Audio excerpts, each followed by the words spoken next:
अस्सलाम वालेकुम। Imaging expert Pakistan की एक और एपिसोड के साथ मैं हूं सैयद मुदब्बिर ज़ैदी। डॉक्टर रज़ा अस्सलाम वालेकुम। हमें जॉइन करने का बहुत-बहुत शुक्रिया। वालेकुम अस्सलाम जी, बहुत शुक्रिया आपने हमें मौका दिया, आपने प्रोग्राम में शामिल होने का। बिल्कुल, अपना एक मुख्तसर सा तारुफ़ ज़रूर हमें करवाइएगा और हमारे देखने वालों को प्लीज़। बिल्कुल, मैं पहले आपको थोड़ा तालीम बैकग्राउंड बता दूँ। मैंने ज़ियाउद्दीन यूनिवर्सिटी से ग्रेजुएशन किया था मेडिकल टेक्नोलॉजी के अंदर और रेडियोथेरेपी जो मेरी स्पेशलाइज़ फ़ील्ड थी।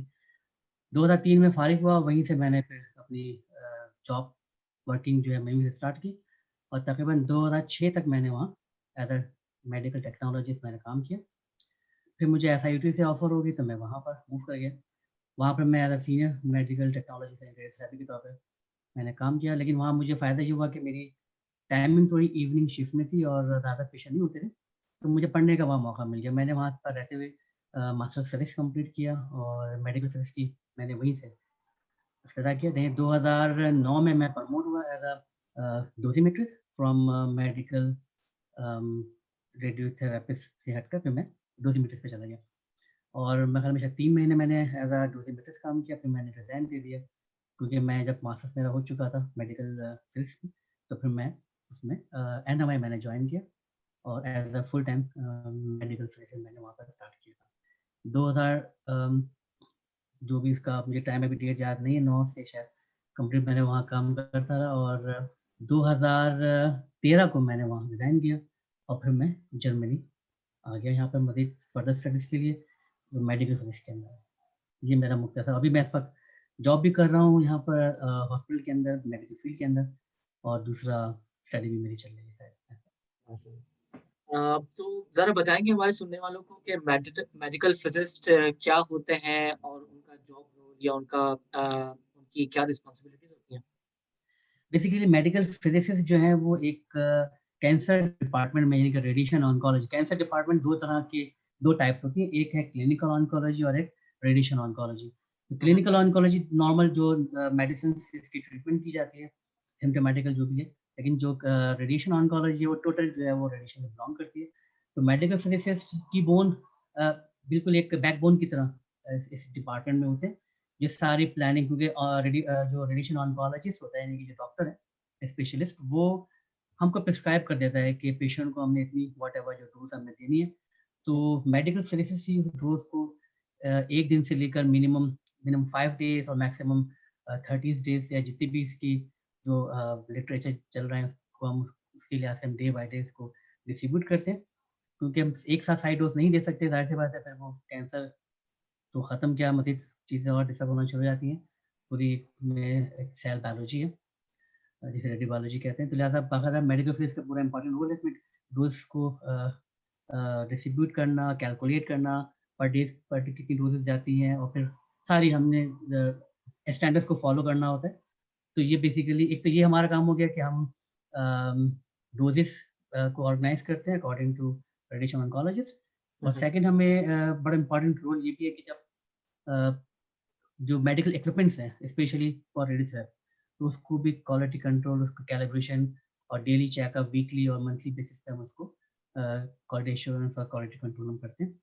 क्योंकि हमें नहीं मालूम कि जो प्रिस्क्रिप्शन डॉक्टर ने की है और जो हमने उसकी कैलकुलेशन की है, तो वही डोज़ मशीन से प्रॉपर आ रही है या नहीं आ रही। तो बेसिकली हमें डेली रूटीन चेकअप हम करवाते हैं और अब हमारे पास एक डोज़ीमेट्रिस्ट भी हम एक रखते हैं ताकि वो डेली बेसिस पे जब कोई नया पेशेंट स्टार्ट हो रहा हो, तो ट्रीटमेंट से पहले हम तमाम डोज़ को वेरीफ़ाई करते हैं विद मेडिकल फिजिक्स जो भी हमारे इक्विपमेंट्स हैं, उसके ज़रिए। इसमें फ़ील्ड साइज़ होती हैं और फिर सारी इंटरनल इंटेंसिटी वगैरह सब चीज़ हम चेक करते हैं एनर्जीज़ की।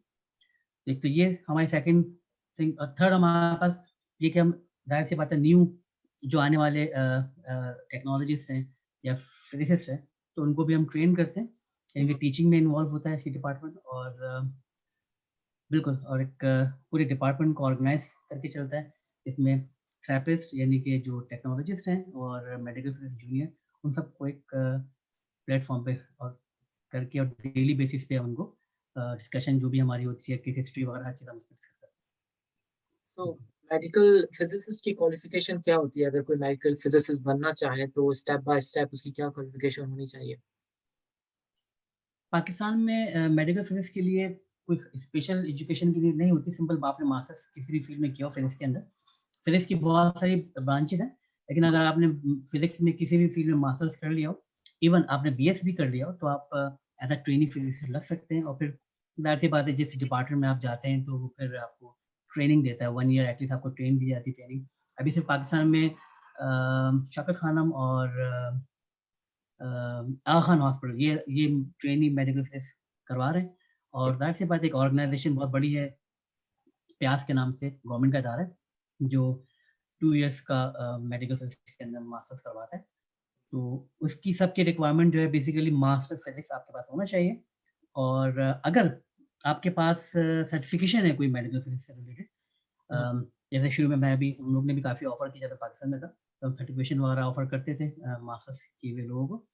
थोड़ी बहुत नो हाउ होनी चाहिए और बेसिकली मास्टर्स और अगर किसी के पास पीजीडी डिप्लोमा हो मेडिकल फिजिक्स के अंदर, तो वो भी कर सकता है। पाकिस्तान के अंदर मेडिकल फिजिक्स में सिर्फ़ एक यूनिवर्सिटी है, जामशोरो यूनिवर्सिटी।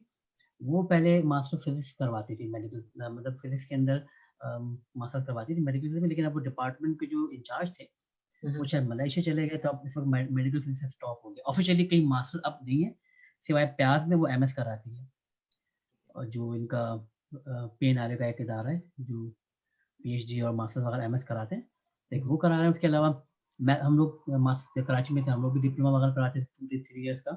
हुँ, हुँ। तो ये बेसिकली इसकी रिक्वायरमेंट है, ओनली फॉर पाकिस्तान। लेकिन जब आप पाकिस्तान से बाहर जाएँगे, तो उसकी रिक्वायरमेंट थोड़ी डिफरेंट होती है। अगर आप कहेंगे तो मैं वो भी आपको बता दूँगा पाकिस्तान के अलावा जो कंट्रीज़ हैं। जैसे जर्मनी की बात करें, जर्मनी में हूँ यहाँ पर तो एटलीस्ट आप पीएचडी चाहिए होता है।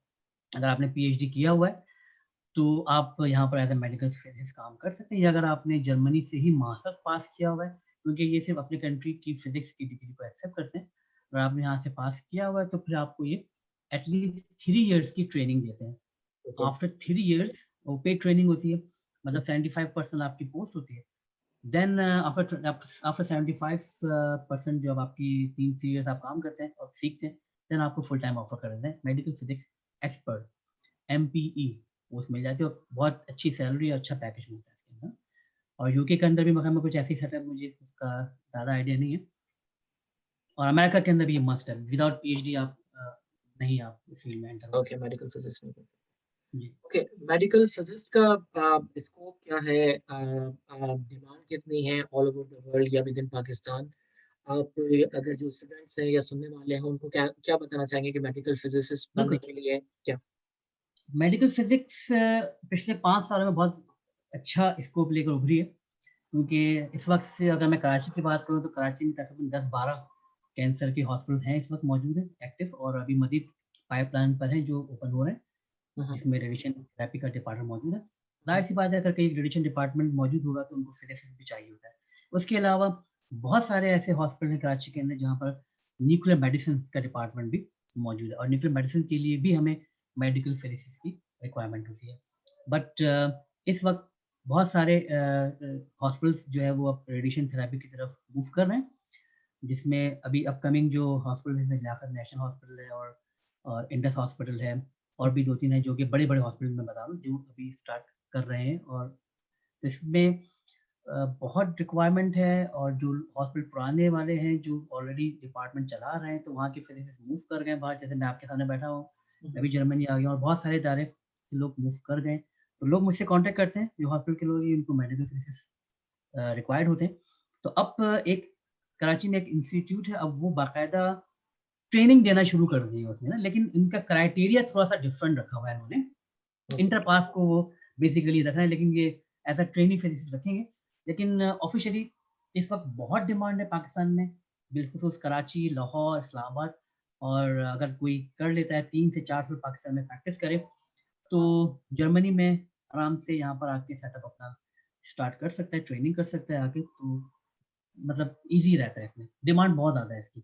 स्टेप मतलब डे बाय डे इसकी स्कोप में इज़ाफ़ा होता जा रहा है। अगर किसी ने नॉर्मल फिज़िक्स में मास्टर किया किसी भी फ़ील्ड के अंदर और हुँ, उसका फॉर एग्ज़ाम्पल हेल्थ केयर से कोई इतना डायरेक्टली कोई इंटरेक्शन नहीं रहा है, लेकिन अगर वो मेडिकल फिज़िसिस्ट बनना चाहता है, तो उसका क्या क्राइटेरिया होता है और क्या स्टेप बाय स्टेप वो अगर कहीं करना चाहे तो उसके क्या प्रोसीजर होता है? बिल्कुल, इसके लिए मैं पहले भी मैंने किया था कि मुख्तलिफ इदारे जो हैं वो कराची में पाकिस्तान के अंदर वो आपको एज़ अ ट्रेनी फिज़िसिस्ट लेते हैं। देखिए हर हॉस्पिटल का अलग क्राइटेरिया है। ओके, गवर्नमेंट ऑफ पाकिस्तान ने अभी कोई इदारा इसका कोई ऐसा स्पेसिफिक क्राइटेरिया बनाया नहीं है, कि इसका इतना होना चाहिए। लेकिन ये जो पाकिस्तान रेगुलेटरी जो पीएनआर है, उन्होंने कुछ एक सेटअप बनाया है, लेकिन अभी कोई ऐसा स्पेसिफिक नहीं है। तो मैंने खुद देखा है कि कुल कुछ कोई बैचलर करके कर रहा है, कोई मास्टर्स किया हुआ है, किसी ने पीएचडी किया हुआ है। ऑफ़िशियली ये है कि अगर किसी ने नॉर्मल मास्टर्स किया हुआ है इस फ़ील्ड के अंदर और मतलब मिनिमम रिक्वायरमेंट है। मास्टर्स किया हुआ है आपने इस फ़ील्ड में और एटलीस्ट आपके पास ह्यूमन एनाटॉमी का एक्सपीरियंस होना चाहिए कि ज़ाहिर-सी बात है अगर आप डोज़िमेट्री करेंगे और आपको पता होना चाहिए कि कौन-सी बॉडी पार्ट्स की कितनी लिमिट है डोज़ की। तो आपको पार्ट मालूम होना चाहिए, उसके सराउंडिंग में चीज़ें कौन-कौन सी है आपको पता होना चाहिए।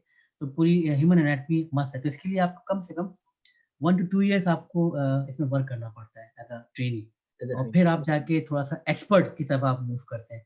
लेकिन जो लोग ज़ाहिर-सी बात है अभी सवाल आपने यही किया है कि जिसने नॉर्मल सर्विस किया हुआ है, तो उसके लिए यही कहेंगे कम से कम 2 इयर्स एटलीस्ट। इंटरनेशनल मैं बता रहा हूँ, जर्मनी में 2 टू 3 इयर्स है, अमेरिका में भी इतना ही है, डिफरेंट कंट्रीज़ में डिफरेंट लेकिन मैं कह रहा हूँ कम से कम 2 इयर्स ऐसा हो कि टोटल प्योर आप बायोलॉजिकल साइंसेज़ पे स्टडी करें। इसमें आपकी एनाटॉमी पूरी परफेक्ट होनी चाहिए और फिर ज़ाहिर-सी बात है और जो डोज़ लिमिटेशन है वो आपको पता होनी चाहिए। हुँ, आपको इसकी तमाम बॉडी पार्ट्स के फंक्शन, फिज़ियोलॉजी और एनाटॉमी आपको मालूम होता है कि अगर आप कोई ट्रीटमेंट आप स्टार्ट करना चाह रहे हैं, आपको मालूम है कि अगर आई आ जाए या लेंस आ जाए तो उसकी लिमिट क्या है, अगर वो खराब हो जाए, एक्सपोज़ हो जाए तो फिर क्या-क्या प्रॉब्लम आ सकती है। तो एटलीस्ट मेरे ख्याल से एक एक्सपर्ट मेडिकल फिजिसिस्ट को um, 2 to 3 years at least 1 to 2 years at least 2 years उसके बाद ह्यूमन एनाटॉमी का एक्सपीरियंस फुल स्टडी होनी चाहिए। फिर वो इस पे इंडिपेंडेंटली काम कर सकता है। बिल्कुल। आपसे बात करके बहुत अच्छा लगा, आपके टाइम का बहुत-बहुत शुक्रिया। मुझे पता है आप आपकी एक मसरूफ़ शख्सियत है, उसमें आपने डेली में इतना हमारे लिए टाइम निकाला। इस एपिसोड को जी, हम यहीं ख़त्म करते हैं। हम इंशाल्लाह आईपी की एक और एपिसोड के साथ जल्द हाज़िर होंगे। तब तक के लिए अल्लाह हाफ़िज़।